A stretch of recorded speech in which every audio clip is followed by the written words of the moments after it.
30 years of the best sports talk in Middle Tennessee, featuring Tennessee Radio Hall of Famer George Plaster, Tennessee Sports Hall of Fame coach Watson Brown, and Young Guns Billy Derrick.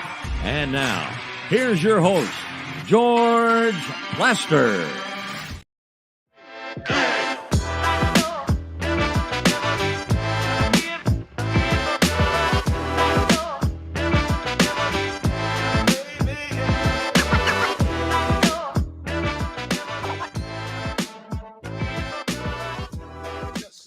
Hello again, everybody. Welcome in on kind of a cloudy, overcast Wednesday afternoon in Nashville, Tennessee.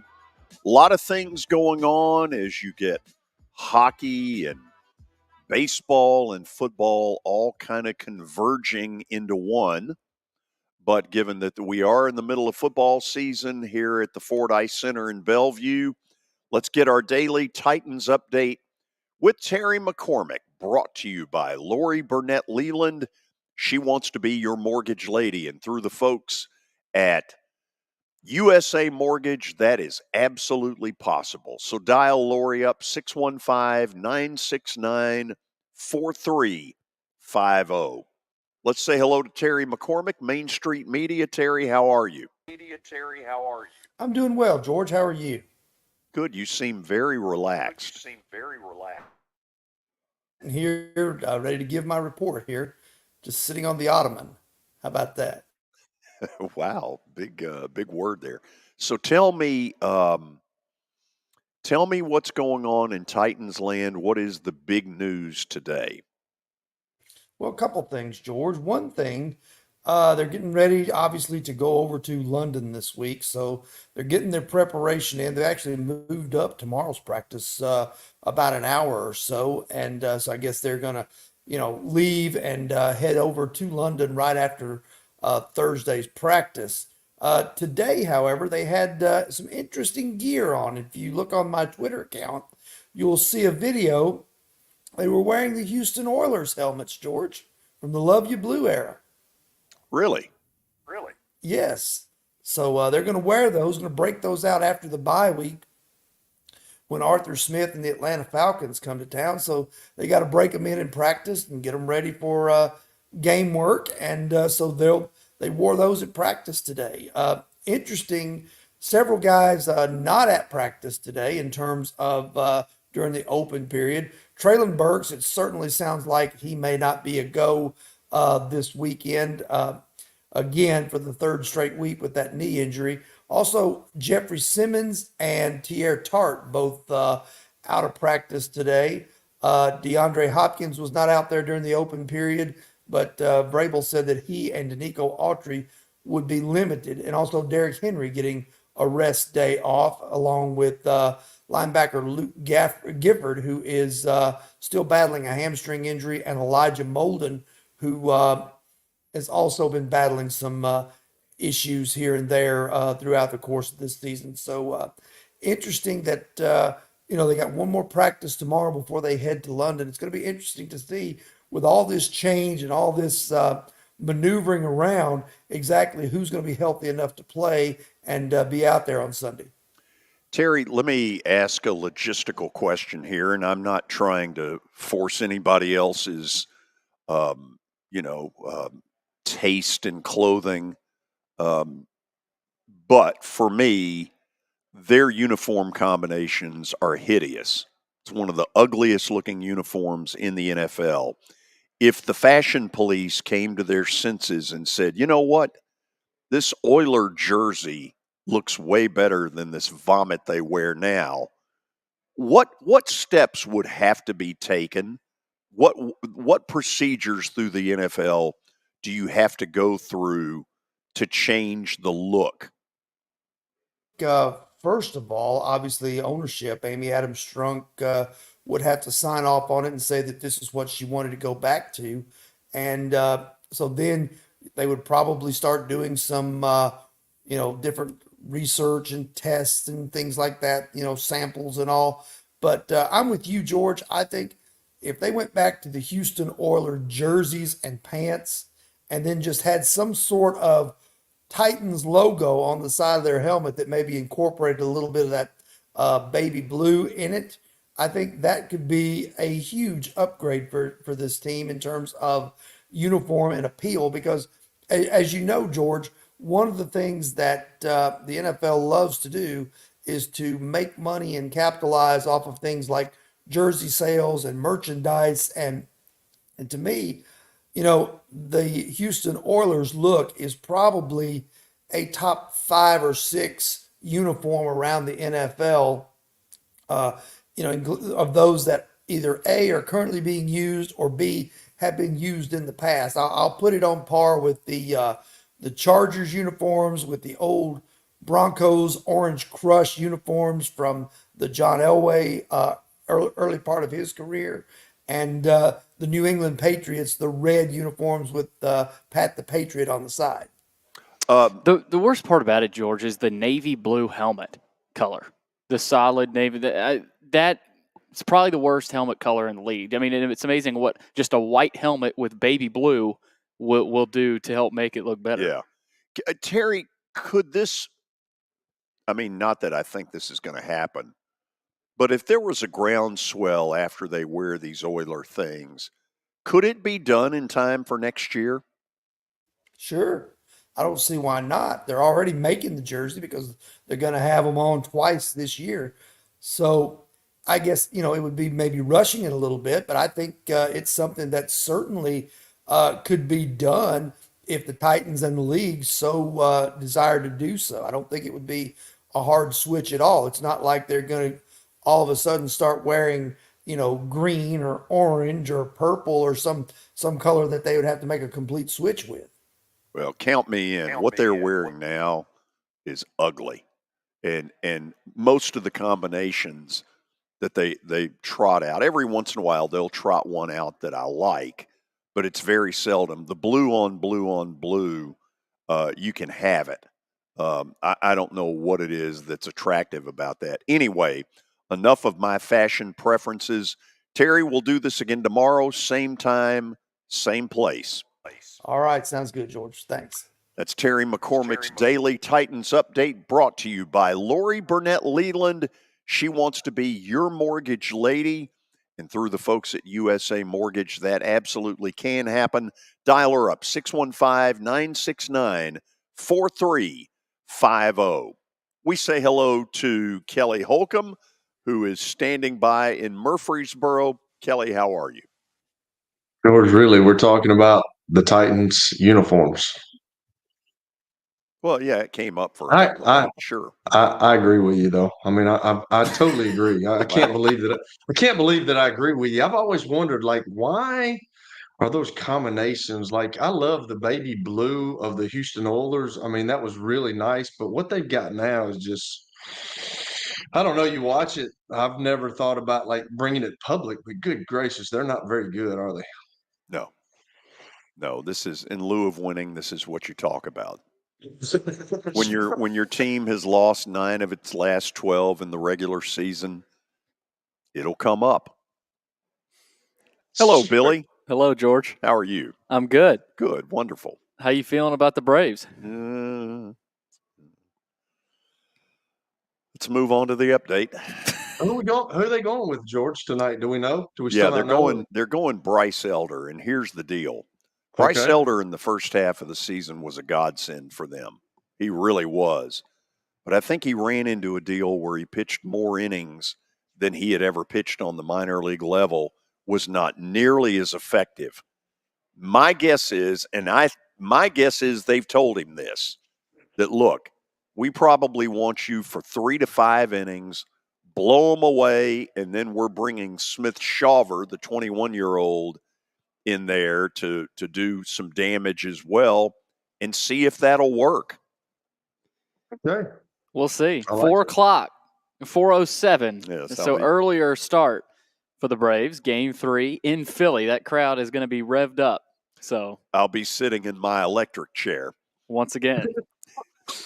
Well, last night we had a couple of games, a couple of blowouts. Really, Astros beat the Twins 9-1. They lead that series now 2-1. Sonny Gray pitched horribly, and I feel for him because it was probably the biggest game of his career, at least up to that point. So he struggled. The Rangers swept the Orioles 7-1. Eovaldi was phenomenal for the Rangers, so they win that series. Stop there for a minute. I feel bad for the Orioles. They had this great season. They're young, and this is they'll be back. Yeah, this is one of the things I worried about with the Braves. Great season, get to the playoffs, got nothing to show for it. Baltimore got outsmoked in that series about 30-4. They were never in any of the games. This has got to be a real downer for a team that won over 100 games. Yeah, a lot of times for franchises, just to get back, it's almost so exciting. You're like, we got there, and then you forget you got to play games. You got to, oh man, you got to go out there and actually play. Good for Texas, but I feel for Baltimore. Yeah, tough. They'll be back. They're young though. They will definitely be back. Today also got two more after the Braves and Phillies. Astros at Twins, Game 4. So do or die for the Twins.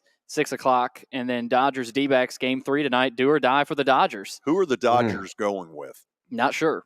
What the Dodgers have been forced to probably admit privately, once you get past Clayton Kershaw, they're pitching a bunch of guys that maybe are better suited for AAA. They're pitching Lance Lynn tonight. Okay. Oh, wow. Well, who lives in Nashville, who came very close at the deadline to being an Atlanta Brave, and that deal fell through. Wow. He's pitched well this year, so I think that's the guy you want if you're the Dodgers up there. Well, let me say this. He leads Major League Baseball in home runs given up. It's like 44. Long ball. That's not good. No, that's not. Where'd you come up with that stat, George? In my study of Lance Lynn. In your daily watching of the MLB Network? Absolutely. All right, NHL, Lightning beat the Preds last night 5-3. Tough one. They had a shot there. They really had a shot. They played pretty good. They did. Novak had a nice wrister. Was it top left, which was beautiful. They played well. Lightning are good. They're experienced. So Preds will return home Thursday night against the Kraken. So that'll be fun. And then Blackhawks. Like to crack them. Blackhawks beat the Penguins last night 4-2. Connor Bedard made his debut. He made his first career assist. And I thought it was funny. I watched a lot of this just to get a look at this kid and see, okay, is this the second coming of the great one, the next great one? I mean, I'm not a hockey guy per se. I couldn't really tell, but I thought it was interesting at the very beginning. The referee said, "Welcome to the league." We're welcome to the league, kid. I'm like, what? They've rolled out the royal carpet for this kid. What in the world? Like, when does that ever happen in the NHL? The president would like to speak to you. I mean, this kid is the NHL right now. So yeah, it's. He's under a real microscope. That's a little overboard, though. It is. I mean, it is. College football, Middle gets back on track. That a baby. They finally get him one. 31-23 over Louisiana Tech. So congrats to the Blue Raiders. Liberty beat Jacksonville State. They didn't just beat them. No, they boat raced them. Beat the snot out of them in the second half. And failed to cover. They had to Jacksonville State. Yes.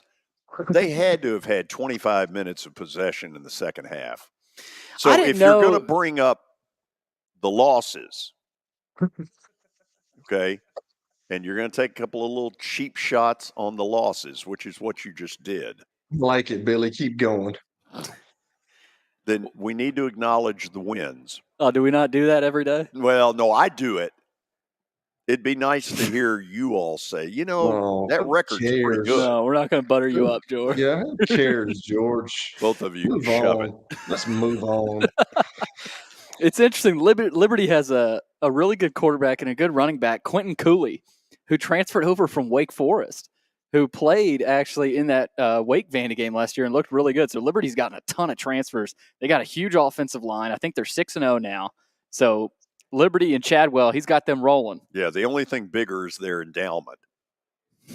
It's big. They've got a bunch of money. They've got the money to throw out. If you're looking for money, contact Liberty. Hey, they're about to run Conference USA. I'm just going to tell you, man. They're going to be the Power 5 school that goes up. You know, I've heard you say that before, and you may well be on something there. Yeah, they got a really good program, and you're right, Kelly. I would agree with that. Also, Coastal beats App State 27-24. That was a tight one late last night. App State is not what we thought they were. No, but they're 2-4. They were 2-3 going in the game last night, George. I'm sure you did your homework, right? Well, I mean, when you have the kind of record I do, clearly there has to be some level of homework done. You just don't go willy-nilly, eeny, meeny, miny, mo. I'll take NC State. It doesn't work that way. There's a lot of preparation, a lot of research. I believe for you it works that way. Eeny, meeny, miny, mo. You know, there's sometimes when you try this where you'd be better off with eeny, meeny, miny, mo. Yeah, honestly.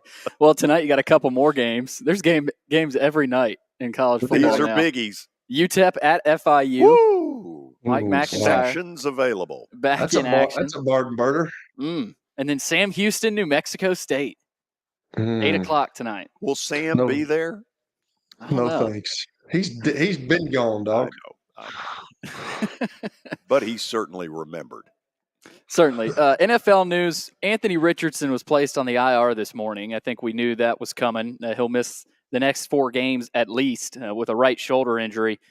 I think the Colts are perfectly fine with who they've got right now, though. I think they're better. Yeah. And I Watson really do said at this point in time. He said it was the kiss of death, Richardson getting hurt. I think he's right. So Richardson, we'll see how long he takes. It could be 4 to 8 weeks, so we'll see. And then the Dolphins have placed Devon Achane on the IR officially. And that's Kelly, you said it yesterday. They got a lot of good running backs back there, so they should be fine. Oh, absolutely. He looked really good. They've got a track team. Yeah, absolutely. They got a track team, and I think he was a track star too coming out of high school. I think he was, yeah. Well, that's your update, George. No, if you don't run 4.4, the Dolphins don't want you. No, they don't want you. They did not want you, George. That's for sure. No, they didn't. What do you think you could run a 40, George? What do you think you could run a 40 in right now? I think the first 6 20 and a half. yards. I think you would pull a hamstring. Do you yeah, even it might, have a hamstring? might be worse than just a hammy. Do them little legs have a hamstring? Do you have a hamstring? What I'm worried it would look like would be the Colorado Buffalo when they let him out, as the team's coming out in the Buffalo. I'm afraid it would look like that. That's ugly. Yeah, it is. We'll go to the break on that. I'm tired of listening to Kelly's nonsense. When we come back, we'll talk some football.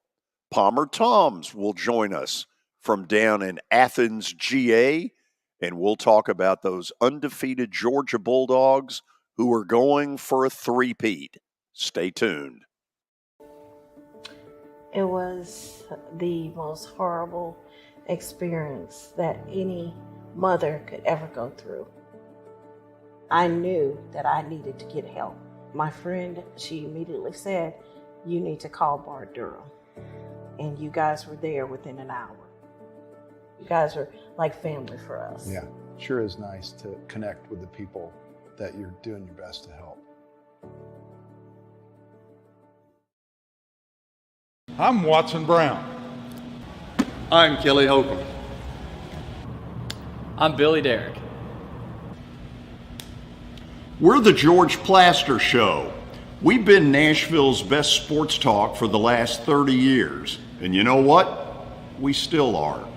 Catch us live weekdays from 2 to 4 p.m. Central Time in Nashville on YouTube, Twitter, and Facebook. Also, the podcast version is available on Spotify and Apple Podcasts. Year number 2 of the Plaster and Friends Celebrity Bowling Night was awesome. And the reason is really simple. I chose Strike and Spare, and they were amazing. They have great food, great bowling, and a staff that is truly ready to go the extra mile to help you. They have 5 family fun centers in the area to choose from, and for more info, go to strikeandspare.com or call them at 615-824-5685. As the trusted premier custom home builder in Middle Tennessee, Donnelly Timmons has over 20 years of experience in the industry. Whether you're looking to build your dream home or renovate your current home, their team will ensure that every client and every remodel is unique luxurious, and completed on time within budget. Founders Dustin Timmons and Joey Donnelly have over 25 years of construction experience in the Nashville area. Together, they have completed projects in Forest Hills, Oak Hill, Green Hills, Franklin, and Brentwood. Dustin and Joey believe that communication is the most important aspect of all construction projects. Therefore, they personally manage each project themselves and are involved in job site activities on a daily basis. Their commitment to quality and integrity has earned them an outstanding reputation among their clients. Contact them to set an appointment for a free consultation or to view some of their completed projects. Give them a call at 615-456-7983 or log on to DonnellyTimmons.com. Looking for more than just awards and trophies? Southern Trophy House is your one-stop solution. For over 60 years, their team has created lasting impressions with a personalized touch.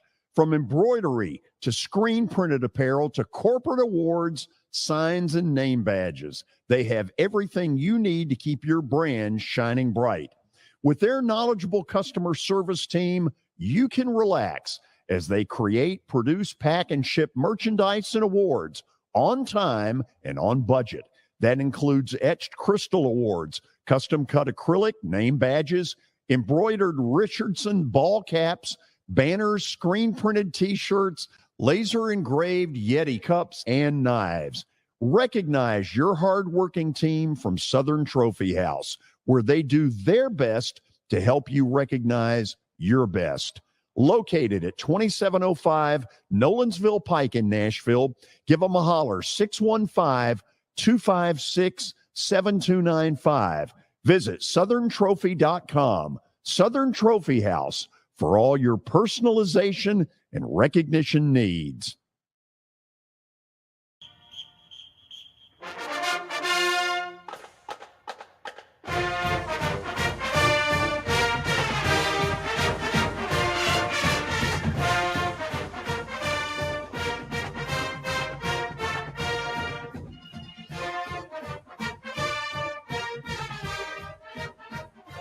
Boy, has that song been heard a lot in the last 3 years. Georgia football, ranked number 1 in the country, going after a three-peat.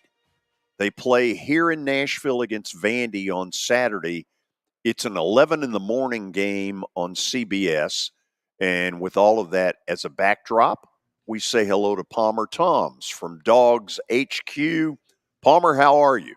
I'm doing well, George. Looking forward to getting back to Nashville. Always a fun trip back there. I know last time I was there, got to chat with you all at SEC Media Days, and looking forward to being back in the Music City this weekend.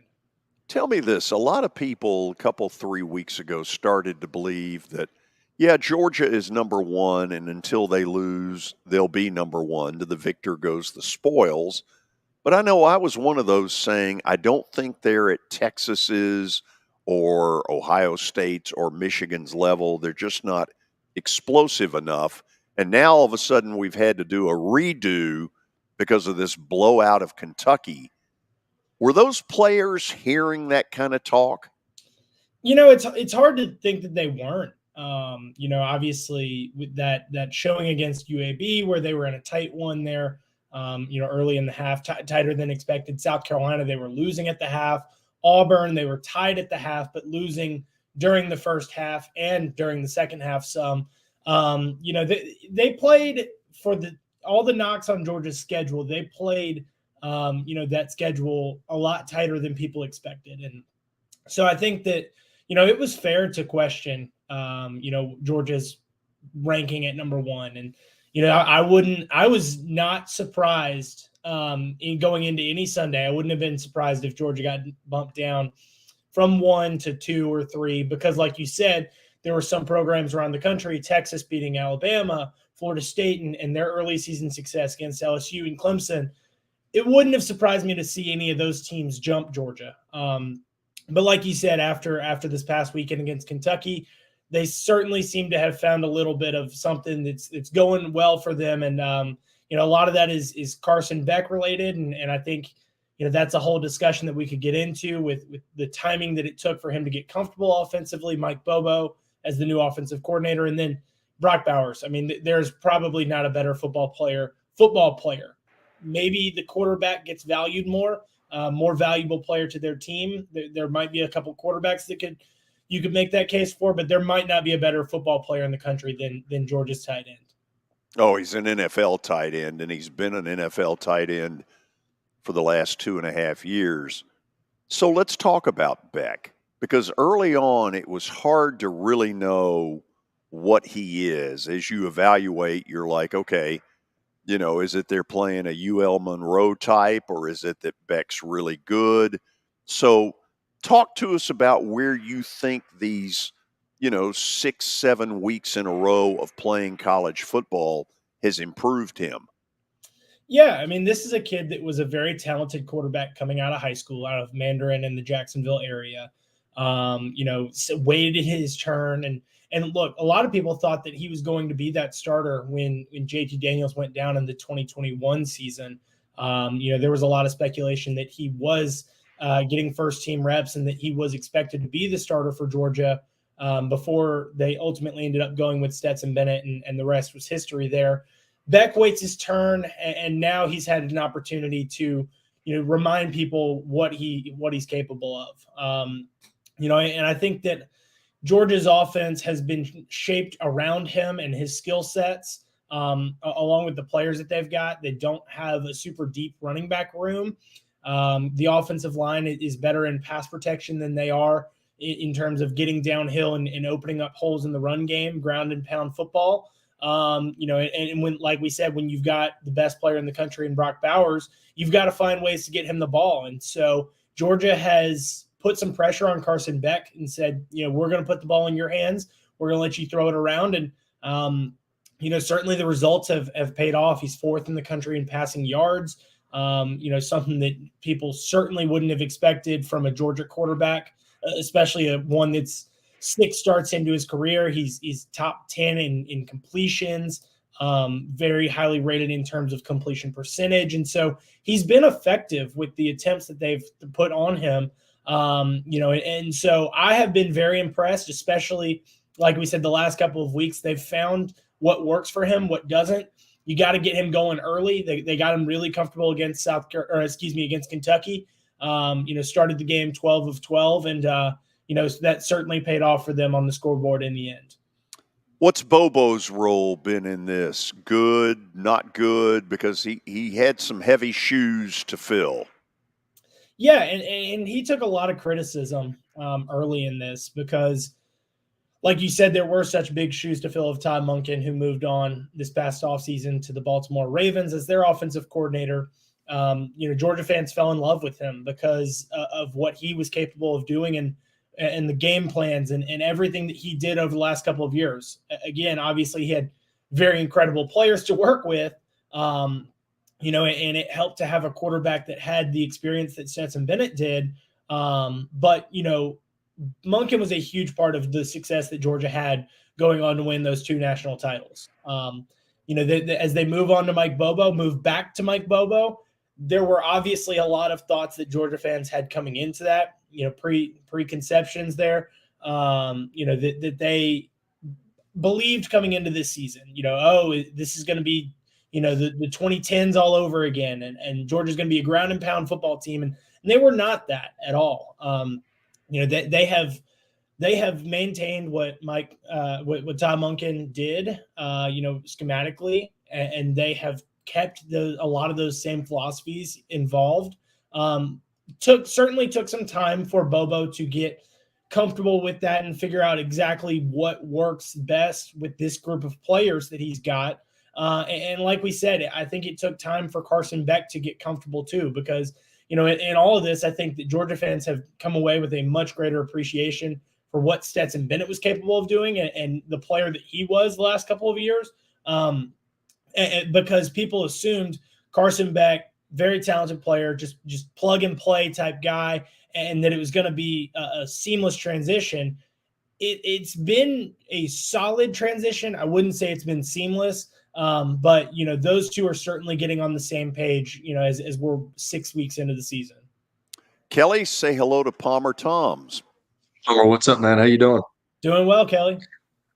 I totally agree with you on the Carson Beck deal because I think it takes time. It takes time from what Stetson Bennett did, and I think it's taking him time. I just wonder, is Georgia the kind of football team that is that good that can kind of sleepwalk through the first part of the season, and then they get this tough test against Kentucky because everybody was talking about Kentucky, and then they wake up and they say, "Hey, yeah, y'all are not ready yet." So, is that the kind of team Georgia is, or we still? I mean, I think we're still trying to find out about everybody, but Georgia's kind of the most complete team. They just had questions at quarterback, which all the SEC teams did.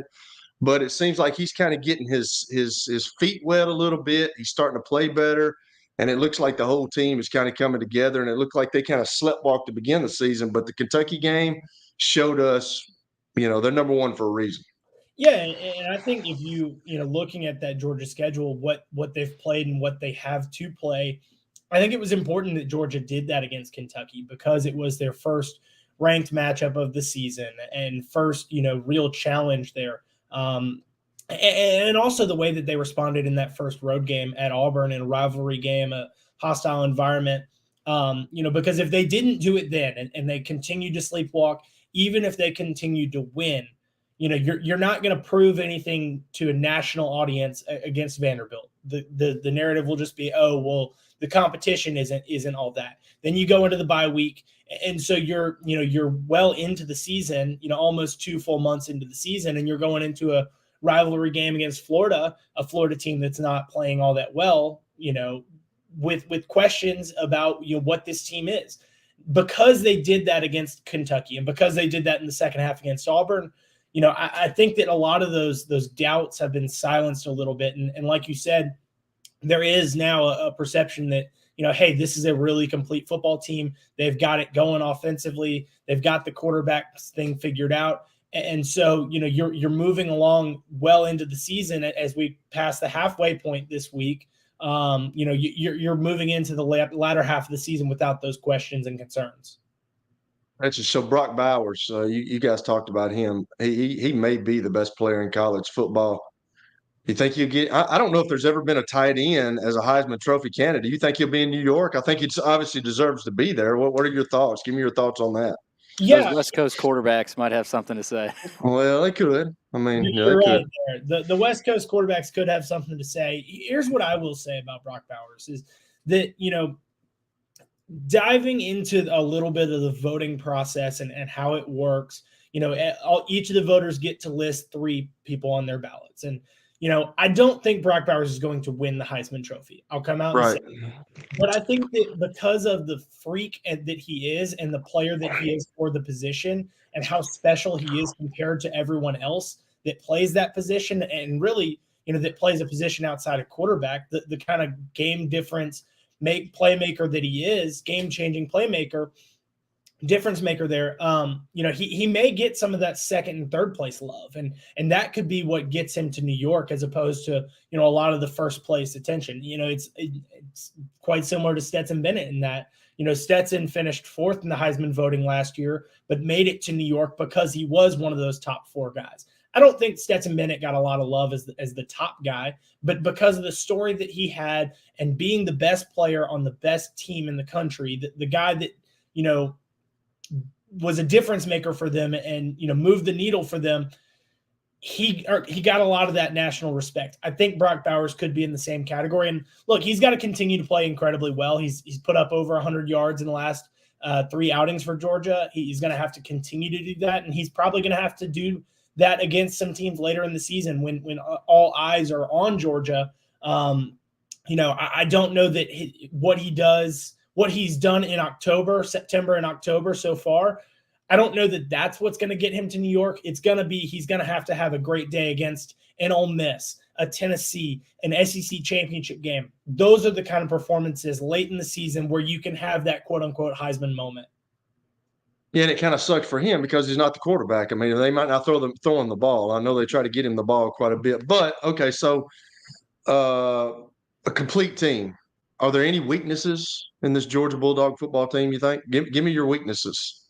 Yeah, I mean, as crazy as it sounds with what Georgia's done the last couple of years, the defensive front is probably the weakest part of this team. Their ability to run the ball offensively and their ability to play up front, stop the run. They gave up over 200 yards to Auburn on the ground. First time that they've given up over 200 since 2018. Obviously, they silenced a lot of those concerns with the way that they shut Ray Davis down this past week. And I think that, as Kirby Smart said it this week, if you're running north-south on Georgia, they've got problems. The way that they design the defense is to push that run game to the edges, east-west type running, and they count on their speed and playmaking ability from all positions to be able to track runners down.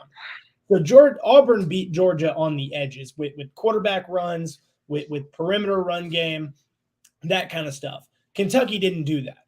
Now, Georgia made Kentucky pretty one-dimensional, and it was the one dimension that they didn't want to play, being that they, are a run-first team. So Kentucky was forced to pass the ball. I think that, as you look at Georgia's strengths, obviously it's passing game with Carson Beck and Brock Bowers.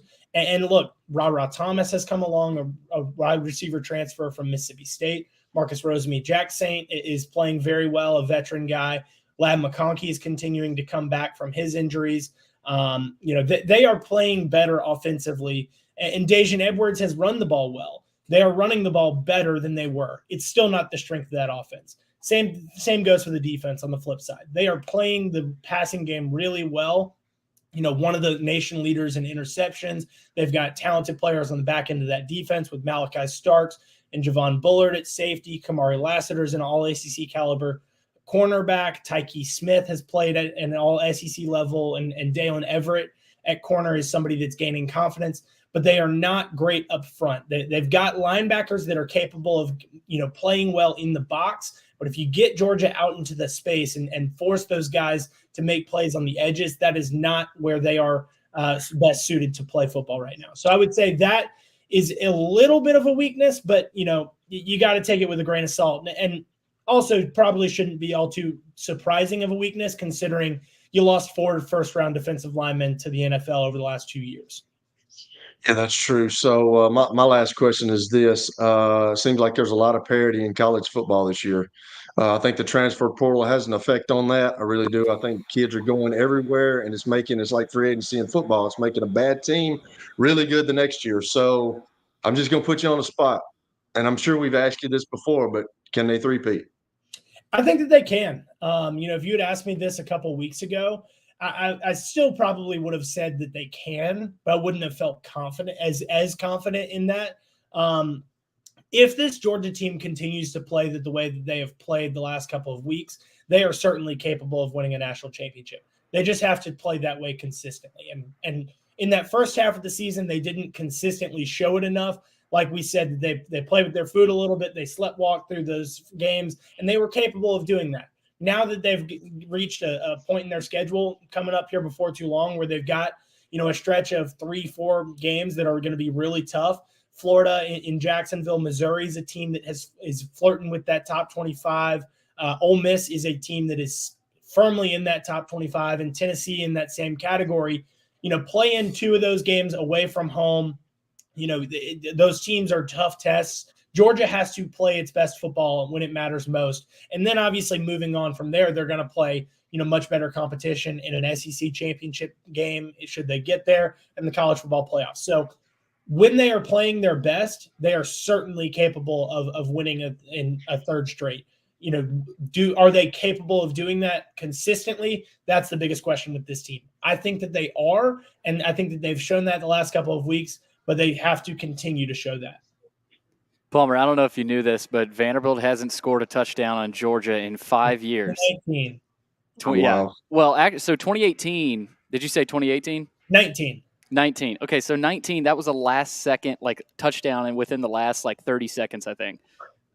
So it's it's crazy to think about. Is that something you think Smart brings up? Like, is that any motivation for them to try to say, hey, let's keep the streak going? Because they might get, other than that, there's really not much to look forward to, especially if you're a Georgia fan. I don't think it's something that'll get brought up this week. And, obviously with that stat, it sounds a lot crazier than it actually is. They didn't play in 2020. And so, I would say that maybe gets used as motivation a little bit, because that was supposed to be Georgia's senior day game. And so to rip those seniors of that opportunity to have that special moment, maybe that's something that has gotten used over the last two games, and maybe it continues to get used. But I don't think that the fact that Georgia has dominated Vanderbilt in the way that they have is going to get used. This team wants to play up to its standard, whether they're playing UT Martin in the opener, South Carolina, Auburn, Kentucky, Vanderbilt, Florida, these big rivalry games. They want to play to that standard each and every week, and you hear it from the players when you talk to them.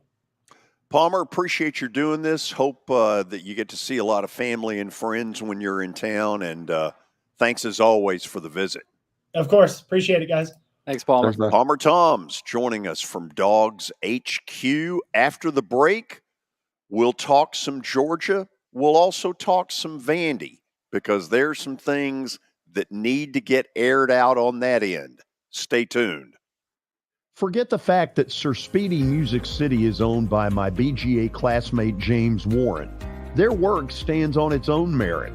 James and his staff do incredible work, as evidenced by the huge banners at the Plaster and Friends Celebrity Bowling Night. If you're looking for quality to help your marketing and business communications, and you want it at a reasonable price, these are your folks. Call them at 615-832-9511 or go to print at sirspeedymusiccity.com. And be sure to tell them Plaz sent you.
Family owned and operated for more than 2 decades, Alaco Fine Wood Floors is Nashville and Middle Tennessee's choice for premium quality hardwood floors. Since 1995, Jimmy Alaco and his army of employees have embodied the approach of taking pride in one's craft and providing superior customer service, growing from a one-man shop to a team of 23 professionals who share the founder's passion for quality craftsmanship and customer satisfaction. If you are interested in contacting them, you can find their headquarters at 2505 Winford Avenue in Berry Hill, or give them a call at 615-356-0303. Again, that's 615-356-0303, or log on to alacofinewoodfloors.com. Alaco Fine Wood Floors, serving Middle Tennessee's hardwood flooring needs since 1995. Over the years, more men have started to seek help for hormone deficiencies and imbalances, and Dr. Jeffrey Lodge and wife Daphne, along with their experienced staff, give men the treatment required to improve their quality of life, improve your immune system, energy level, cognitive function, and more. There's no better time to achieve a healthy lifestyle. What are you waiting for? Give Cool Springs MD a call today for an appointment at 615-486-3458, or visit the website coolspringsmd.com. For over 35 years, Wilson Bank & Trust has been committed to providing customized banking solutions to help individuals, families, and businesses in Tennessee achieve their goals. As your full-service community bank, we are proud to offer loans with competitive rates, local decision-making, and fast, friendly service from our experienced lenders. No matter where you are on your financial journey, Wilson Bank & Trust is ready to help you take the next step. Visit your nearest Wilson Bank & Trust office or online at wilsonbank.com to get started today. Member FDIC, Equal Housing Lender.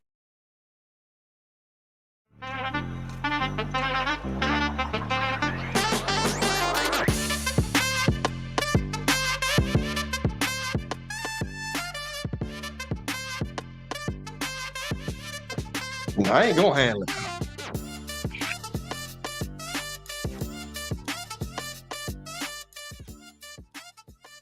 When Vandy and Georgia played 2 years ago, we all knew what was coming. It was the leftovers of the Derek Mason regime against a Georgia team that was headed toward a national title. And so 62-0 was just met with, okay, this is part of the process. But now 2 years later, Vanderbilt football has taken a huge step backwards. I think right now, even though I think Clark Lee is getting more of a free pass than Derek Mason did because he's an alum of the school, the fact of the matter is Vanderbilt football right now is an embarrassment. They're not competitive against anybody in the SEC. Their scores most of the time come in garbage time when the issue has been long decided. And so now all of a sudden you've got this game where you've got by far the worst team in the league against a team that's going for a third straight national title. Kelly, there's nothing about it that says anything but blowout. But if it's like it was 2 years ago, is it not time to call Clark Lee's staff into question and say, why is it this bad? I don't know, George. It's kind of amazing. I really, and I've said this a bunch, man. I really had high hopes for the Vanderbilt program. I like Clark Lee. I think he's a really good football coach. It's just hard to win there, and they don't look good right now. You're absolutely right. I thought they would be better at this point. I really did. I thought, watching the first game, I thought Hawaii had gotten better, but you could see some team speed on Vanderbilt's side of the ball. But man, it's just. I don't know. They have no consistency at the quarterback position. Their best position players are the wide receivers. There's no question about that. But if you're making bad decisions as a quarterback and if you can't block, he has no help with the run game at all. Ray Davis obviously left for Kentucky, and it's just it's not a good situation right now. I thought they would be much better than they are, and then it's one of those deals where I said it a couple of weeks ago. When you look at the schedule, everybody says, "Well, we got Vanderbilt, we can rest guys," and I know that Clark Lee doesn't like that, and I know that the Vanderbilt guys don't like that. But until they fix it, until they get better, I mean, that's really what people think. I mean, it's. James Franklin had this thing kind of going for Vanderbilt, whether it was good or bad publicity. It was publicity either way, and he got those guys to a couple of bowl games. Then he up and left for Penn State, and then they just right now you feel for them playing against Georgia because Georgia is they're obviously probably going to rest some people, but they've got to get some things that they got to work on because they got some big games coming up. And I think that's kind of the way that they treat Vanderbilt. I really do. I think this is a huge slip up in Vanderbilt's schedule. Why on earth is their bye not this week? This is the interims, right? Midterms, whatever you call them. It's fall break. But instead of taking a break on your fall break, I know it's random with these schedules, but Vanderbilt hasn't had a bye yet. There's a lot of teams. Tennessee had their bye. A lot of teams have had their bye. Instead of having a bye earlier, Vanderbilt's got 2 byes in their last 5 weeks. Is that determined more by the SEC? Who actually determined? I don't know. SEC and the coach. I mean, Derek Mason, when they sat down and organized the schedule. I mean, I would assume. And I'm not trying to blame anybody here. I just think this is a huge slip up, and I'm not. They got to play Georgia on their schedule at some point.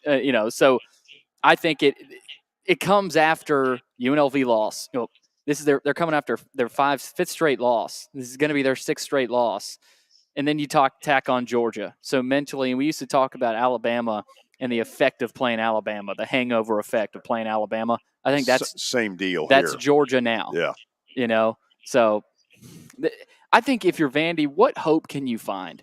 I mean, where's the hope for this season? Well, I think that's what is really bothering the fan out there that has wanted to care, and there are not many left, but the ones that have cared, in a lot of cases, are throwing up their hands saying, give me something to hang my hat on.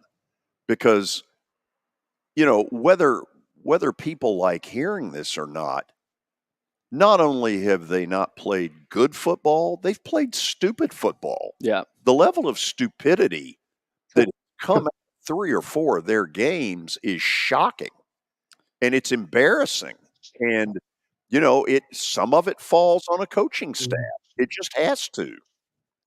Yeah, and I'm not sure that this is a tough deal right here, too. I remember when I'm trying to think back of what Coach Donnelly said to us, but we played Florida State when they were number 1 in the country. And then the next year we went out and played Nebraska.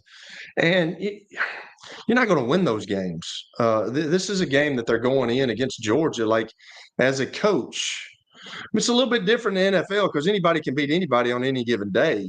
But like in college football, man, usually they have no shot. So as a coaching staff, like, how do you get these kids prepared? How do you get them? Because you can go to game plan meetings and you can do all this stuff you want to, but they have no shot coming up this weekend in this game. I'm just sorry. I mean, that's just the way it is. I don't know how, as a coach, that you prepare guys for that. Well, let me ask you this, because it's a really fair thing you're throwing out there. Because it's easy. One answer that you can throw out there is, listen, if I'm going up against the best, I want to know how I stack against the best. And there would be a competitive fire in me that says, I don't give a damn if you're the best or not. I'm here to compete. But the cumulative effect of really never being competitive since SEC play has started, I don't know, does it muzzle that?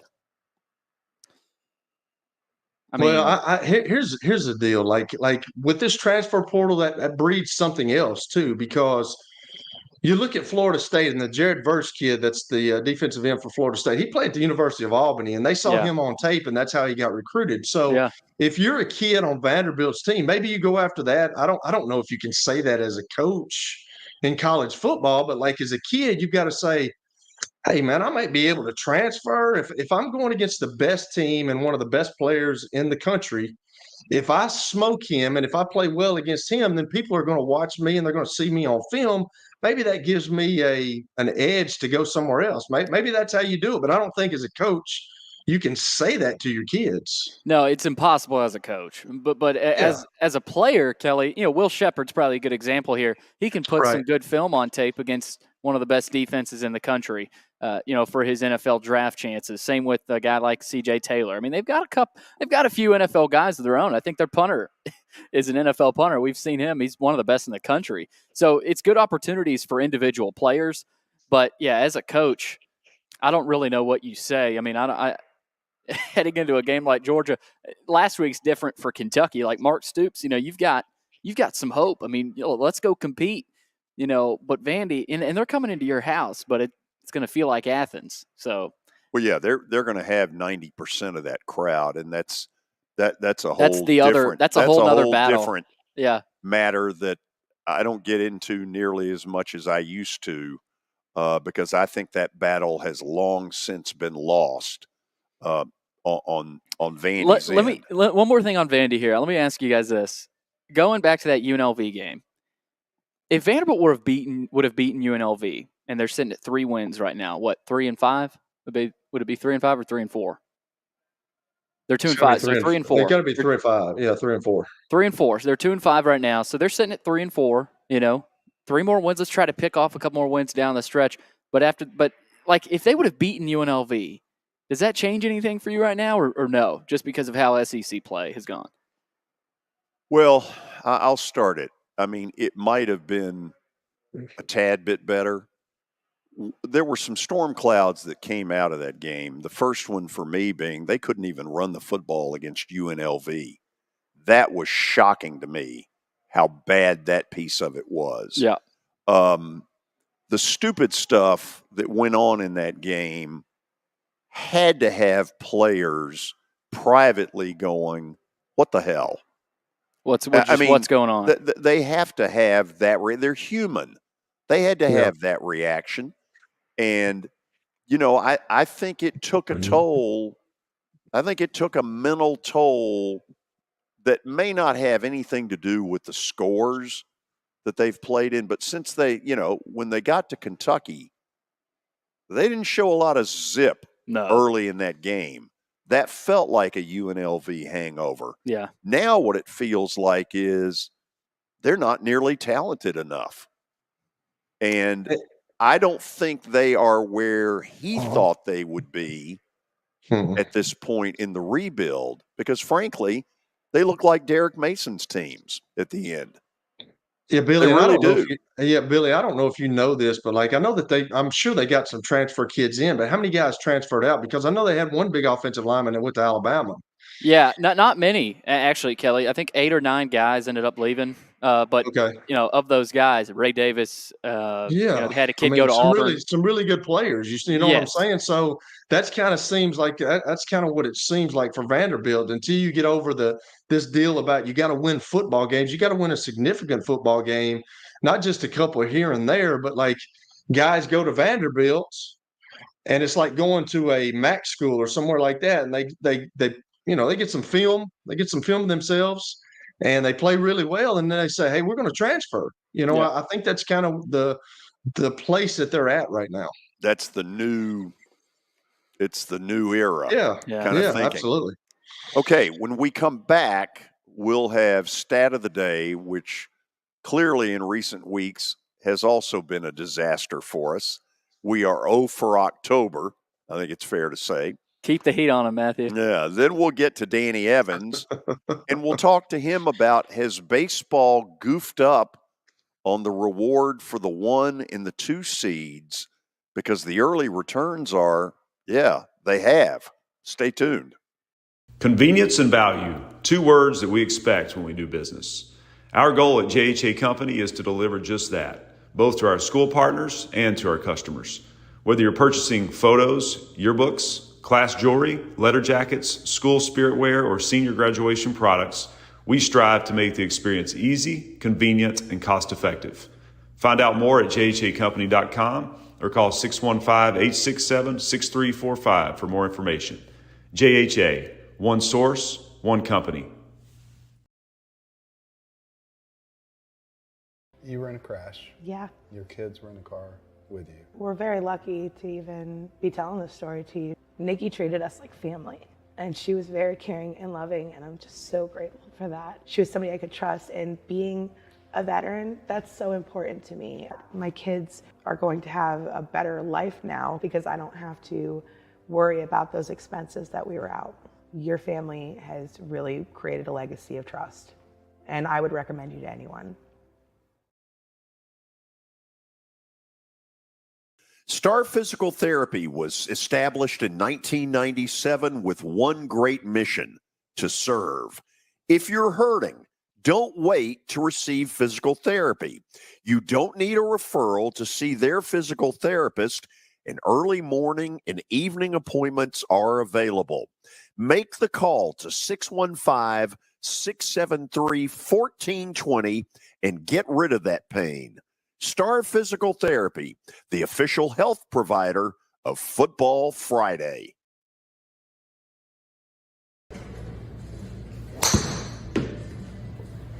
So who said I can't be a golfer?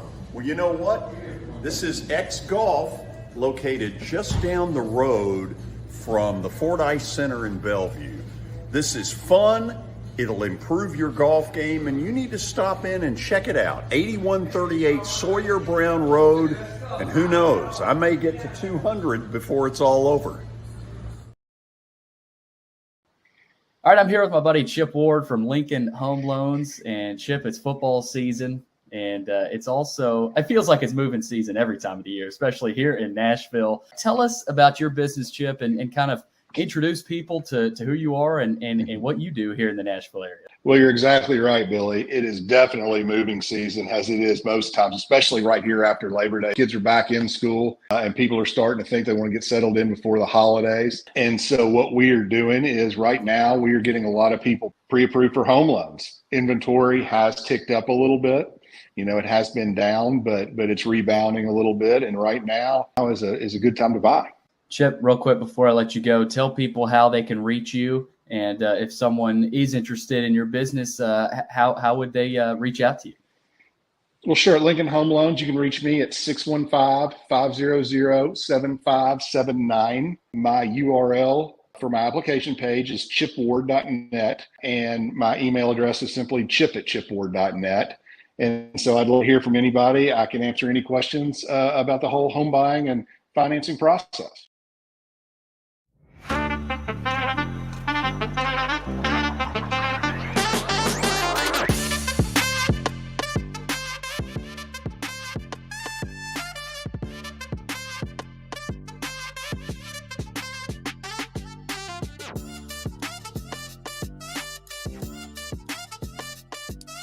Top of the hour on a Wednesday. We got Danny Evans coming up talking a little playoff baseball. Braves and Phillies, Game 3, here in about an hour. They play today? They did. Oh, did they really? Maybe we'll get Danny's opinion on that. Maybe we will. On that certain baseball matchup later today. But first, stat of the day, brought to you by John English Antique Sports and Cards out in Shelbyville. You can find them at 204 East Depot Street. Give them a call, 931-492-4304. All right, let's see what Matthew's got cooked up for us today. We're going baseball again. Yesterday, the Astros took a 2-1 lead over the Twins. They're going to go for the win today as they try to make a run to defend their World Series title. Who was the last team to win back-to-back World Series titles? Oh. You don't want to bring the encyclopedia in? No cheating. I'm wondering if it's the Yankees 98-99. Danny's, I can see him in the background going, I'm going to have to bail these schmucks Danny's out. back there snickering. Yeah, he is, and he has every right to.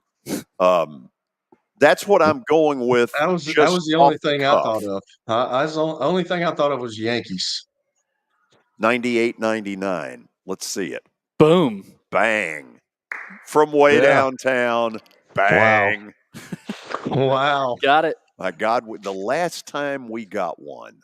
Yeah, that was 3. Hold on. Let me think that one through. The last time we got one. The United States had 48 states. It's been that long ago, George. It feels like it has. I know. So let's bring Danny Evans to our microphones. Man knows more baseball than anybody. You had it like that, didn't you?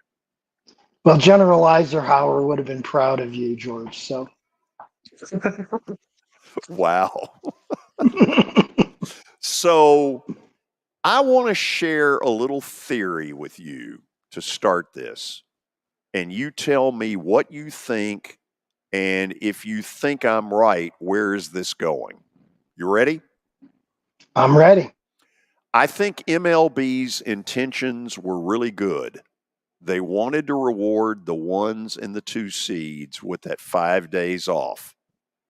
However, the 1s and the 2 seeds over the weekend hosting went like this. Atlanta had to have a miracle to break even, 1-1. Dodgers got boat raced, 0-2. Baltimore, nowhere to be found, 0-2 at home. Astros, 1-1. So the 1s and the 2 seeds were a 2-6 combined, if my math's right. And Danny, I've come to the theory that it's not like football where you get that week and, man, that's awesome because all those injured bodies get to heal. Baseball's a timing game. And when I went to game 1 Saturday, the Braves looked lost. And I wonder is the we're gonna reward you, and their intentions were good, but it's not working. George, let's look back a year, 2022. 5 of the first 6 series were upsets. If you think about it, a year ago, Seattle beat the Blue Jays. I wrote it down this morning. The Padres beat a 100-win team in the Mets.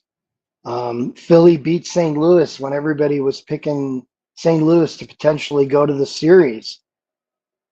I think you've got a great point. I think MLB in these first 2 years, we're trying to not only reward elite play over 162 games, but they were also trying to penalize the other 4 teams and make it really hard for them to advance, not just to the LCS, but to the World Series. And it is a timing game.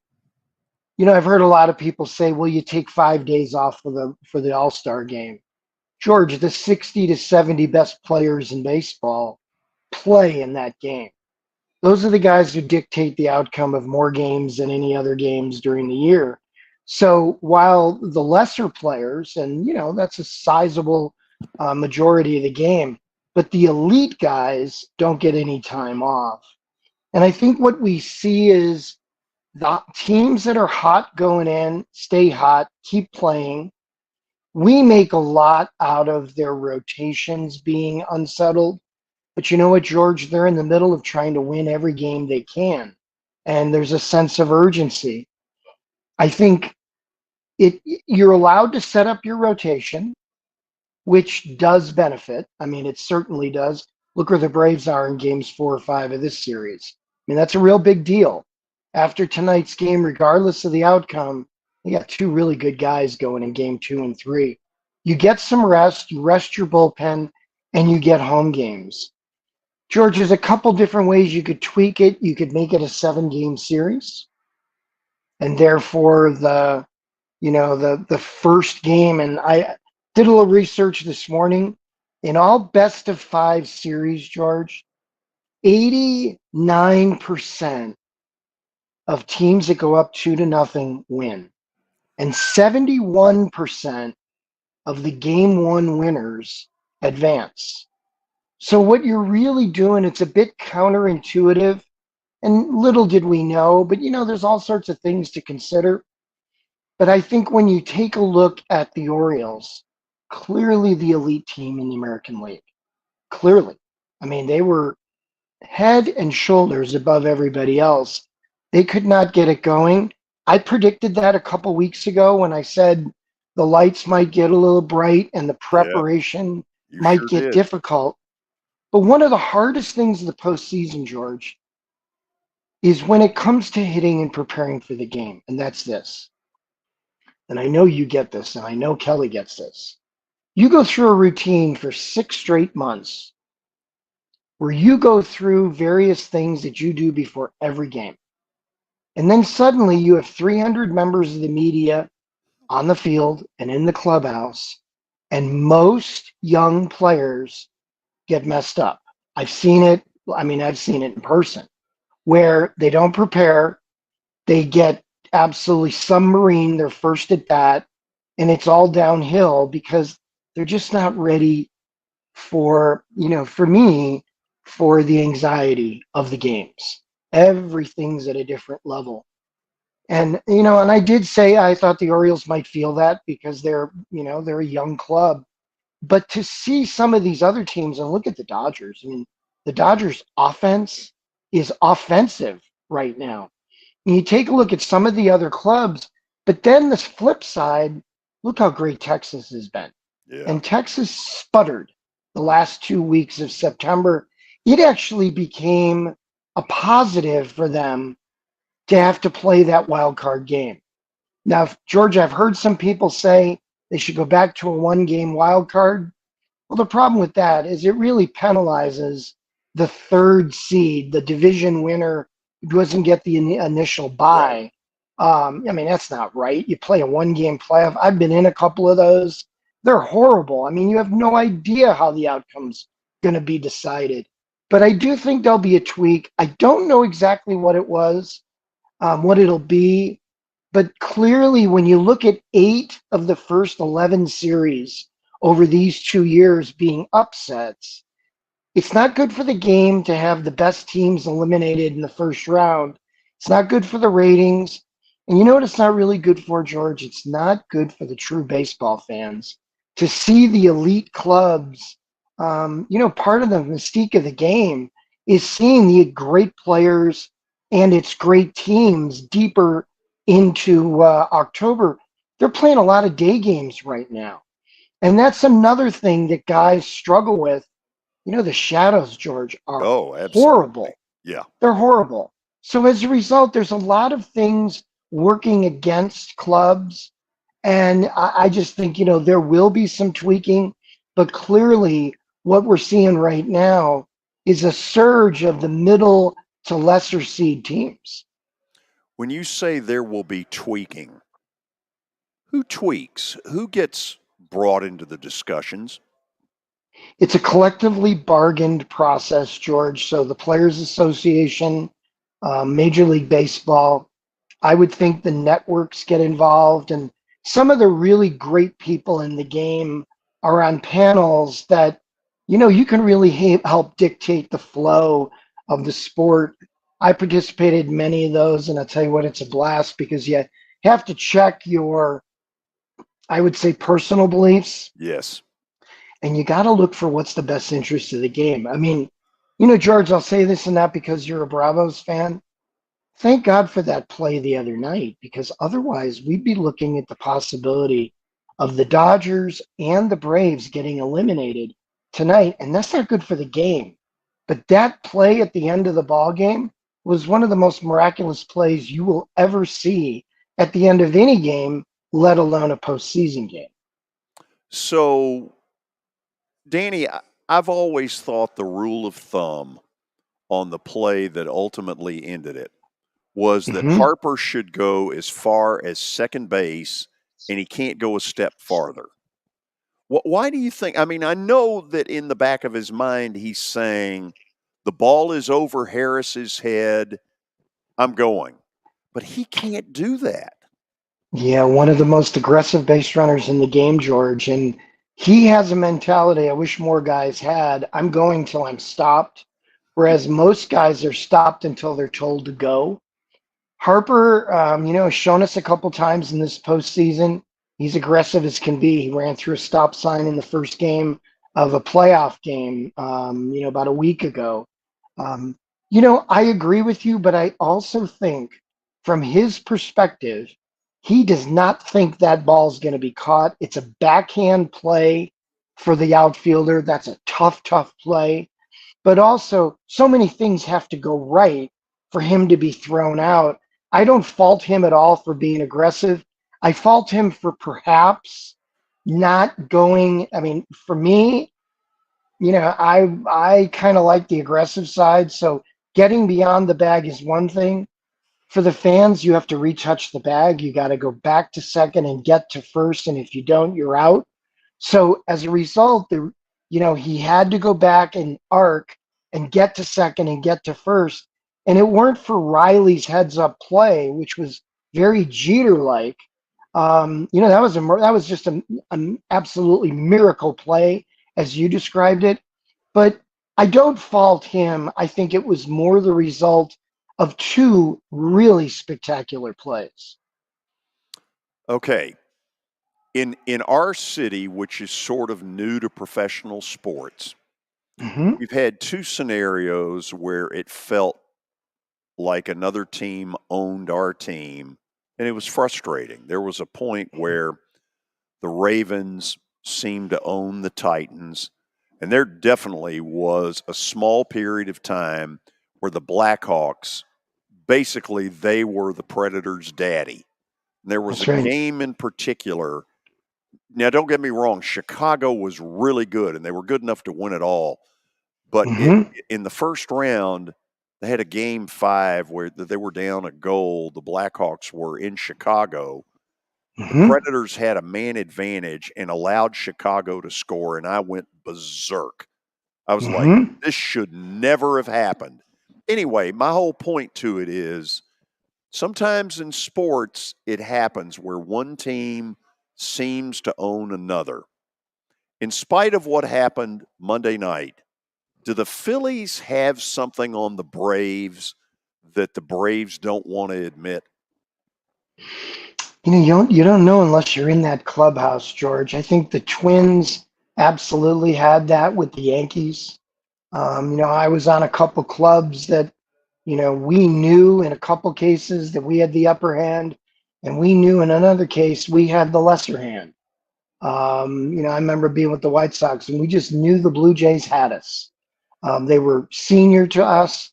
But I think what we're going to see this afternoon, George, might be the best rivalry in the game right now. I just think Atlanta-Philadelphia is amazing. And the Phillies respect the Braves, but the Phillies don't think they're a lesser team, even though there was a big gap in the schedule. That is a really hard place to play in Philadelphia.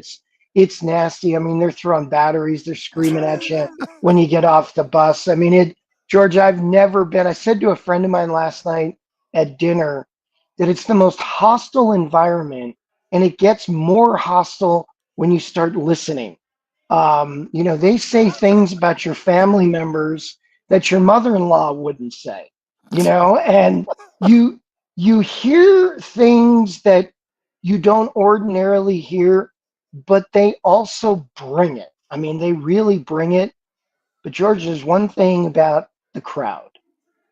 This is one of those games where if the Braves get out to an early lead, it'll shut up some of the crowd. There's people there who are there just because it's a playoff game. They're not really baseball fans. You can shut them up real quick. And that Braves first inning offense is something. And, there's another part here, George. I think they made a gutsy move going with Elder over Smith Sawyer. And I think Shar. Shawver. Shawver, I apologize. There's a lot of talk about him getting the start. But Elder's done a good job against their club in one outing. He pitched extremely well. And I think what we have here is a guy who doesn't get near enough credit for what he accomplished over the first 4 months of the season. He was one of the best pitchers. He was a godsend early. You betcha. We talked about him in July. The guy went out and won, I think, 14 games. Nola's good, but Nola's not unbeatable. And I think what we have here, George, the third game of a series when it's tied 1-1 is easily the decisive game. I've been in that clubhouse before the game. It's tense, it's quiet, it's nervous, and you feel it, and this is the equivalent of a game 7 before you get there. I think for the Braves, and I know who you're rooting for. I look at the next 2 days and I go, should they lose? They're not out of this. They got 2 elite guys going in games 4 and 5. I would not be surprised if Atlanta pulled this one out. But I think what we have going on too in Arizona, I can't believe the Dodgers and where they are. Just absolutely shocking. The starting pitching blows up. The offense goes away. And in Arizona, a club that scraped to get in at the end and now is playing exceptionally well. Yeah. And then let's not forget the Twinkies and the Astros. And I think the Twins will even that thing up today. Okay, so you think Atlanta-Philly is going 5? I do. God, I hope you're right. Because, Danny, there's a part of me that really wants to go back for game 5, and I'm just silly enough to probably do it.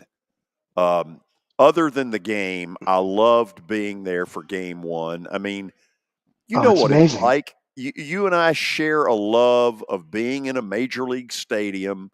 You bet. As many times as we've done it, it never gets old. And in the playoffs, no, it doesn't. Oh, it doesn't. And you know what the most fun for me, George, is you can feel it hours before the game. Just in the parking lot, in the stands, you can feel it at the refreshment stand, in the restroom an hour before the game. But George, here's the problem the Braves have. They won the marathon, and they won the marathon going away. They were the elite team in baseball out of the gate and throughout the season. You look at how Tampa Bay started the season. The Braves were right with them, and the Braves just kept going. But, a couple weeks ago, I said, and I know you cringed, that the Braves are going to have a tough road. Ooh, They're going to very have tough. to get through Philly.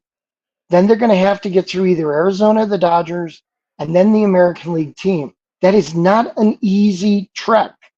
And as good as they were during the season, they relied on their offense considerably. And if your offense doesn't carry you in the postseason, you're pitching screwed. better. Well, and it so seldom happens, George. I mean, how many times can you count on out pitching the other team? It's hard. It's really hard. But I think what we have here, very honestly, is the best rivalry in baseball right now. And I think, in the middle of the afternoon, I mean, I hope nobody's trying to do business with me from 3:00 Mountain Time forward, because it ain't happening. Danny, in 40 minutes, I will go sit in my electric chair. I'll ask them to turn up the bolts. The electricity will surge through, and it is very tense.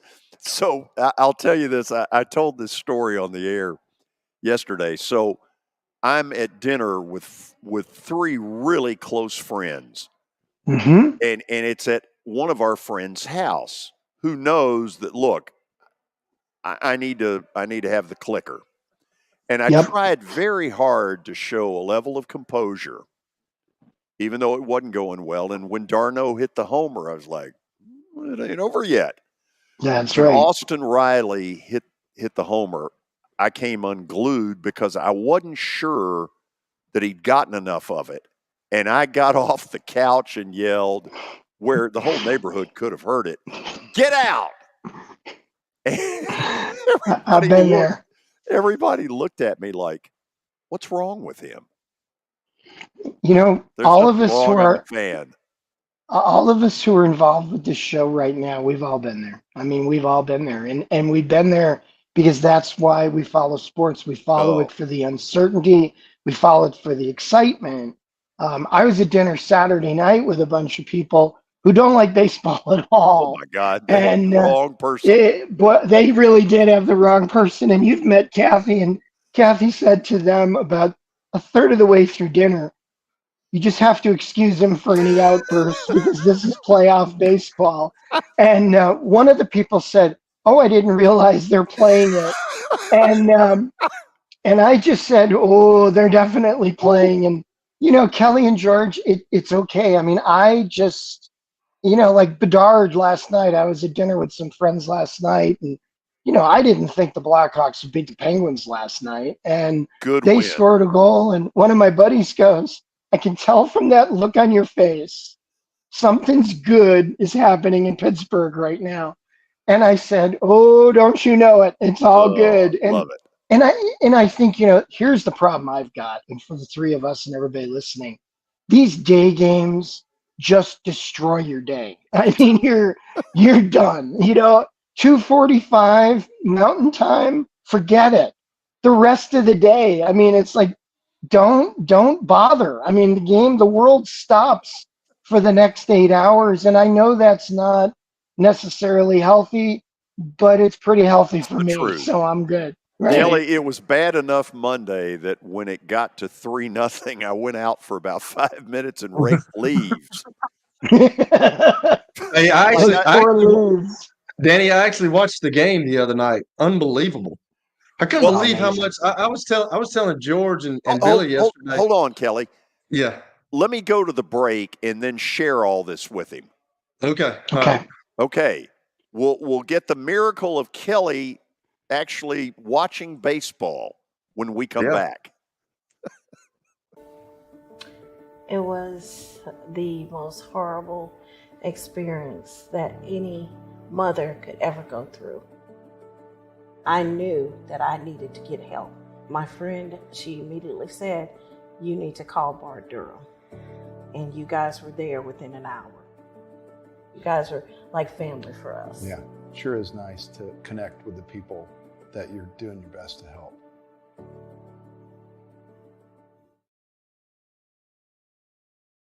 Year number 2 of the Plaster and Friends Celebrity Bowling Night was awesome. And the reason is really simple. I chose Strike and Spare, and they were amazing. They have great food, great bowling, and a staff that is truly ready to go the extra mile to help you. They have 5 family fun centers in the area to choose from. And for more info, go to strikeandspare.com or call them at 615-824-5685.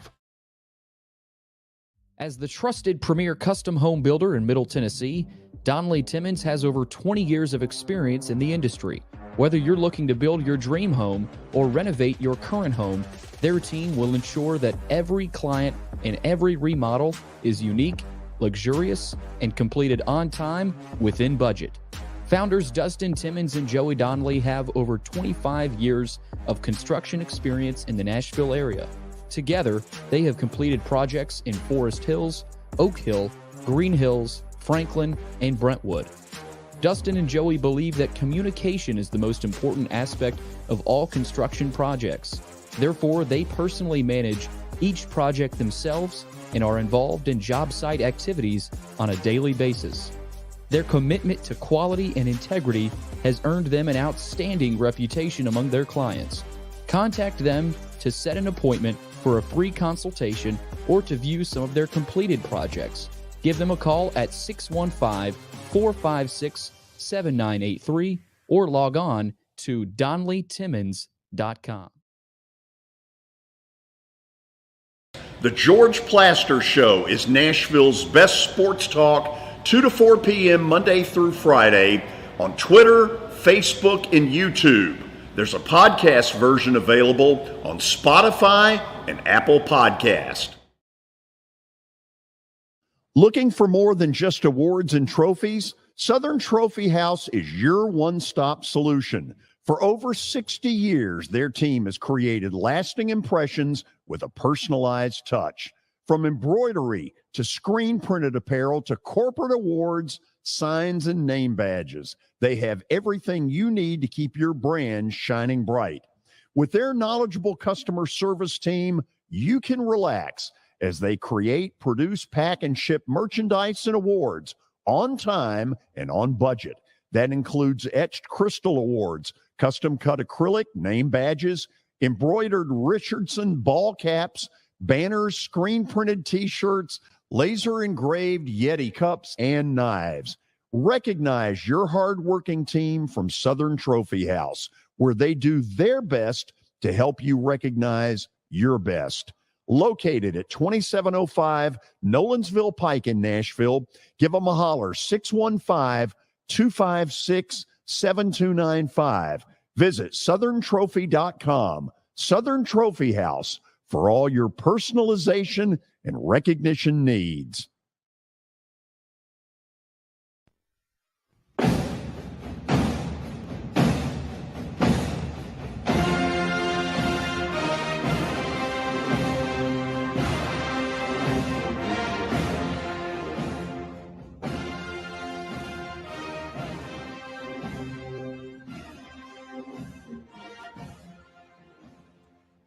So the last time Kelly Holcomb had watched a baseball game, Nixon was in office.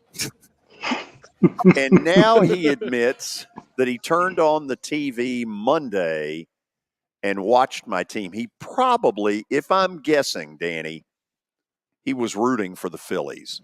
No, I was not. I was rooting for the Braves. I grew up a Braves fan, George. I told you that back in the day when they were the only game in town on TBS with the Dale Murphys and the Bob Horners of the world. I remember all that. But I was telling Danny, I was telling them the other day when I cut it on, I have never been like in a pressure, like I felt pressure for those guys because you can tell that the way that the pitcher's pitching, and when it gets to the 7th, 8th, and 9th innings, and if a pitcher's not pitching very well and he gets to 2-0 counts, man, buttholes pucker up now. There's no question about that. And I'm like, it was amazing just watching the people in the stands. Like, I don't know, like, you know, in the NBA, it might be, you know, have to make 2 free throws when you're down by 1, you know, to win the game, or just to tie the game. Or in football, it may be a last-minute drive at the end of the game. But like the other night, that was so pressure-packed. And this team that has done everything all year has got so much pressure on them because everybody said they're going to win it. It was just unbelievable drama, and I enjoyed it. I really did. Well, I'm happy to hear we're starting to convert you a little bit, Kelly. You can still watch that oblong ball too. Just put it on the DVR. Kelly, the hardest part about baseball, we got to get 27 outs. Yeah. And during the regular season, it's just not as magnified. It's a foregone conclusion sometimes. You get to the postseason and managers manage outs like they're gold bullion. They throw outs around to me like manhole covers. And as a result, exactly, that's where I was reaching back for Michael on that one. But I think one of the hardest things that a lot of pitchers have, Kelly, is during the regular season, you get in a little trouble. You may have a mound conference, but it's one of those situations, okay, I got to step up my game. Yeah. In the postseason, the bullpen gets up. Yeah. And it's like there's no messing around. You get, Sonny Gray yesterday, look at people were talking about taking Sonny Gray out in the first and second inning of that ball game. It's a 4-0 game. You still have a shot, but in the postseason, people don't have much rope. And I wanted to say one thing that will probably surprise the listeners and may surprise the two of you. It's easier to be a road team in the postseason than the home club. No, there's no question. You're in your hotel room. You're surrounded by your teammates and your buddies. You go to the ballpark early. You hang out. You are surrounded by your own people. But when you're the home team, people are hitting you up for tickets. Yeah. You got your family. You got your focus. Everybody's talking to you. And that's why I think the Braves have a real good shot to split these next two. They're a veteran team. It's why I think the Dodgers will play well.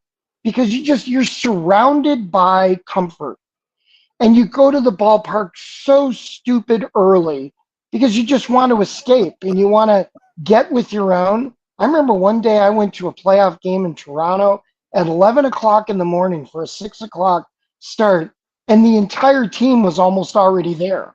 Yeah. And I walked in, and one of the guys said to me, "Where you been?" And I said, "Where I've been? Breakfast." And that's why I really think people, if you didn't know that, you know it now. There's a fortress of solitude in that visiting clubhouse that's so unique. And in a playoff game, it's the best. You just keep your playoff doors closed until you're mandated to let people in, and everybody just kind of figures it out a little bit. Well, so that's kind of where I'm going to go. Like the managers overthink things, and here's where I'm getting at. Did Rob Thompson the other night, like he puts the Alvarado guy in there, and he's blowing past people, and then he takes him out, and he puts who'd he put in, the Hoffman guy or one of those guys? And then he gets the home run hit. Like the Alvarado, I wouldn't have taken the Alvarado guy out. I know that they're trying to get left-handed on left-handed or right-handed on right-handed, but like he was blowing the brakes off guys, and then he gets taken out of the game. Like as a manager, you like, did I make the wrong decision there? And obviously he did. Sure. Well, in the last week, look what we saw with the Blue Jays, where their manager was handcuffed by their front office, telling them they had to go get, their best guy. They had to go get him 4 innings in. They just gave that guy a multi-year deal, traded multiple players for him. I think you nailed it, Kelly. I think some managers are influenced by front offices that overthink. And I think it's paralysis by analysis.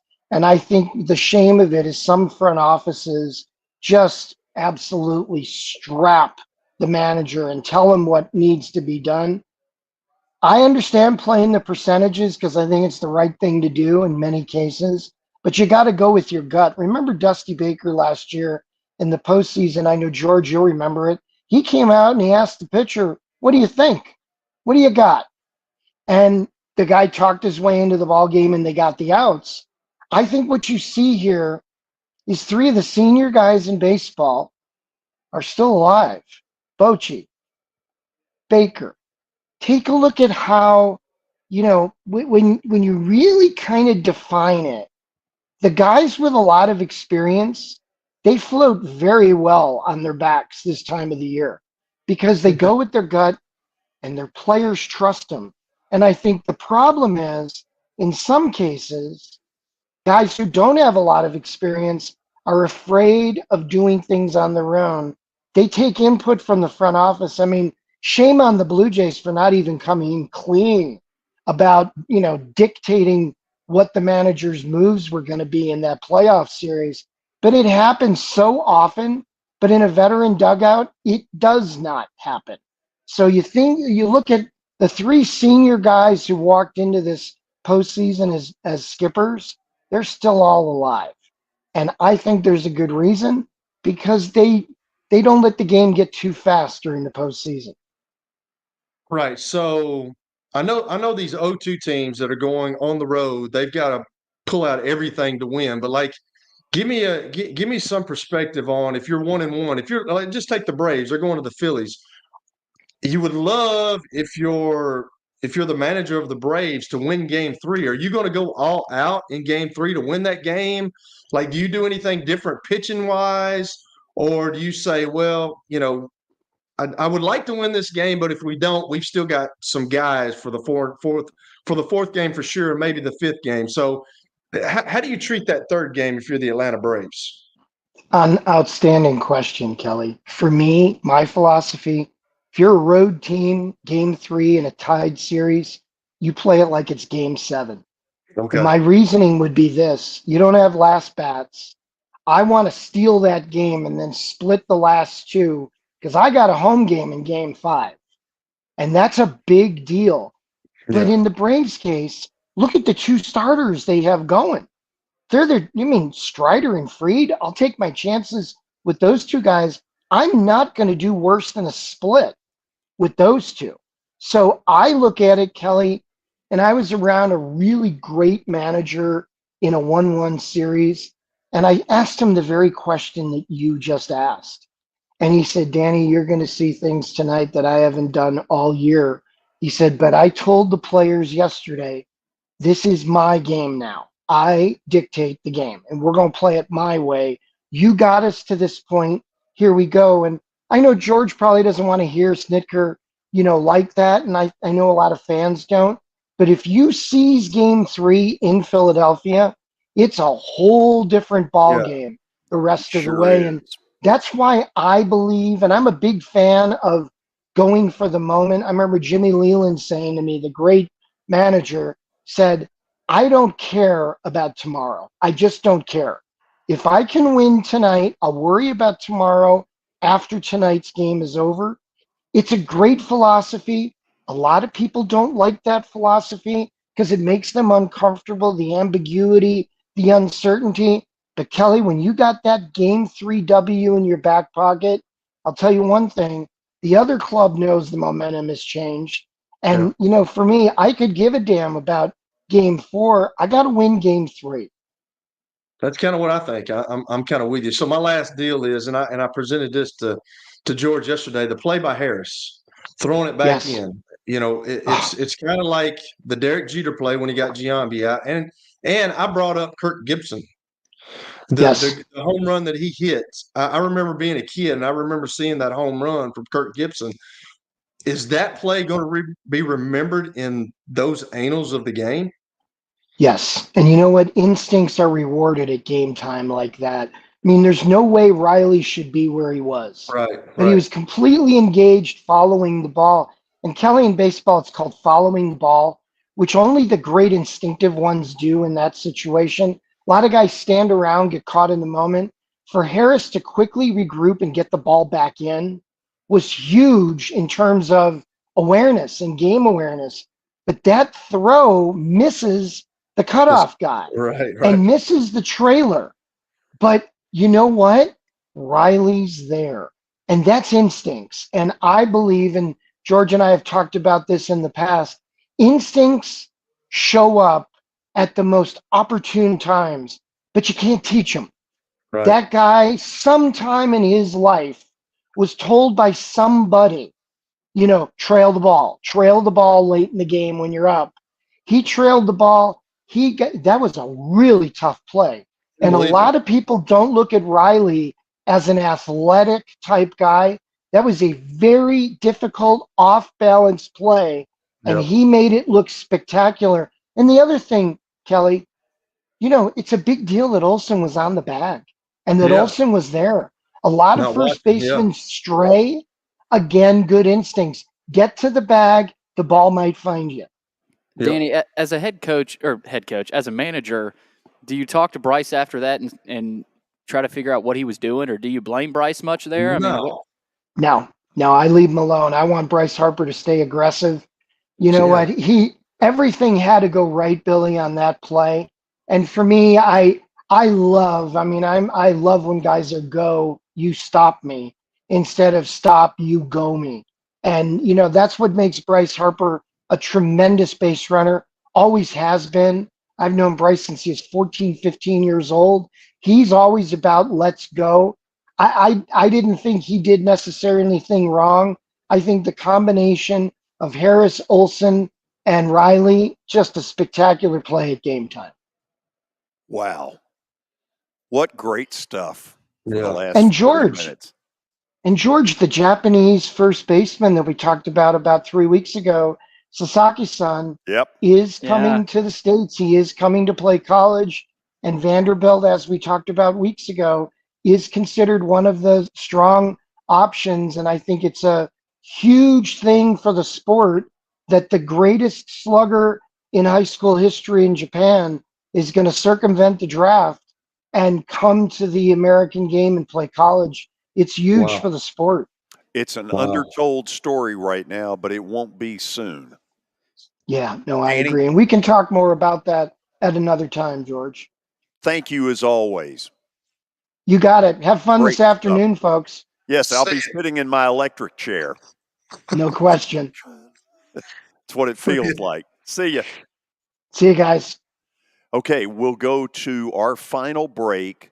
Plaster bet of the day, I will tell you up front, does not involve the Braves and the Phillies. Stay with us. Family owned and operated for more than 2 decades, Alaco Fine Wood Floors is Nashville and Middle Tennessee's choice for premium quality hardwood floors. Since 1995, Jimmy Alaco and his army of employees have embodied the approach of taking pride in one's craft and providing superior customer service, growing from a one-man shop to a team of 23 professionals who share the founder's passion for quality craftsmanship and customer satisfaction. If you are interested in contacting them, you can find their headquarters at 2505 Winford Avenue in Berry Hill, or give them a call at 615-356-0303. Again, that's 615-356-0303, or log on to alacofinewoodfloors.com. Alaco Fine Wood Floors, serving Middle Tennessee's hardwood flooring needs since 1995. You were in a crash. Yeah. Your kids were in the car with you. We're very lucky to even be telling this story to you. Nikki treated us like family, and she was very caring and loving, and I'm just so grateful for that. She was somebody I could trust, and being a veteran, that's so important to me. My kids are going to have a better life now because I don't have to worry about those expenses that we were out. Your family has really created a legacy of trust, and I would recommend you to anyone. Over the years, more men have started to seek help for hormone deficiencies and imbalances, and Dr. Jeffrey Lodge and wife Daphne, along with their experienced staff, give men the treatment required to improve their quality of life, improve your immune system, energy level, cognitive function, and more. There's no better time to achieve a healthy lifestyle. What are you waiting for? Give Cool Springs MD a call today for an appointment at 615-486-3458 or visit the website coolspringsmd.com. Star Physical Therapy was established in 1997 with one great mission: to serve. If you're hurting, don't wait to receive physical therapy. You don't need a referral to see their physical therapist, and early morning and evening appointments are available. Make the call to 615-673-1420 and get rid of that pain. Star Physical Therapy, the official health provider of Football Friday. Convenience and value, 2 words that we expect when we do business. Our goal at JHA Company is to deliver just that, both to our school partners and to our customers. Whether you're purchasing photos, yearbooks, class jewelry, letter jackets, school spirit wear, or senior graduation products, we strive to make the experience easy, convenient, and cost-effective. Find out more at jhacompany.com or call 615-867-6345 for more information. JHA, one source, one company.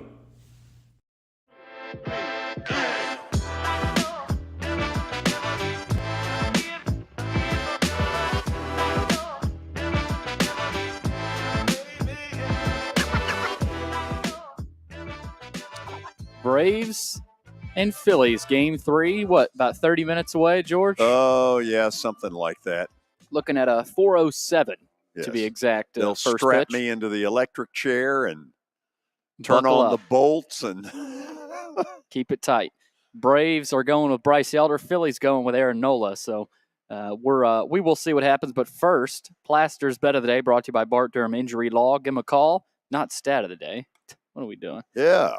Give him a call, 615-242-9000, or log on to bartdurham.com. First, let's see what happened last night. No, let's don't. Tough night. App State lost and Jacksonville State lost. Well, that gaudy record seems to be slipping a little, and Kelly, like the devil that he is, seems to be smiling more. Kelly, for what it's worth, the Braves have hit Aaron Nola a lot better than they've hit Zach Wheeler. That does give me some hope. The Braves have got to keep this game close in the first 2-3 innings. A year ago when they got pummeled in Philly, they were down like 6-1 within 3 innings in both of those games. That cannot happen. They got to keep it close and then find a way late, perhaps to steal it, or score 6 in the first and just shut everybody up. Yeah, you were right about that Zach Wheeler. He can deal. Oh, Good gracious. Zach Wheeler. Wow. He was dealing. Yeah, he is. Dealing. Zach Wheeler's a stud. Best thing that happened was getting him out of the game. Yes. So here's one that the world probably isn't going with, but here goes. I am taking FIU tonight against UTEP. UTEP, from day one of the season till now, has been dreadful. FIU had some really good moments early, but they have tapered off. And so this is a really critical game for Mike McIntyre, the son of the former Vanderbilt football coach, George McIntyre. This is a big game for them. And because they're home, I think they're going to win. And I also think they're going to win because UTEP isn't exactly the 67 Packers. They're awful. They're the dregs of society. So we're going FIU. Is that game on the Cartoon Network? It's on one of the networks. Nickelodeon. I don't know which one. The scary thing, it's on TV. I want to be political right now and talk about all the stuff that's going on in UTEP and Texas El Paso. They probably got some illegal immigrants on their field, so they can't practice. Kelly, thank you for doing that. I'll pass your thoughts on to CNN. Sorry. Get this man off the air. Get him off here quick before we get in real trouble. I'll be back tomorrow. I'm not as sure about Kelly. Billy, you seem pretty safe. Kelly, we'll check your status in the morning. Thanks for being with us. What an ending. Get me out of the electric chair. We need a win tonight. Go Bravos. See y'all.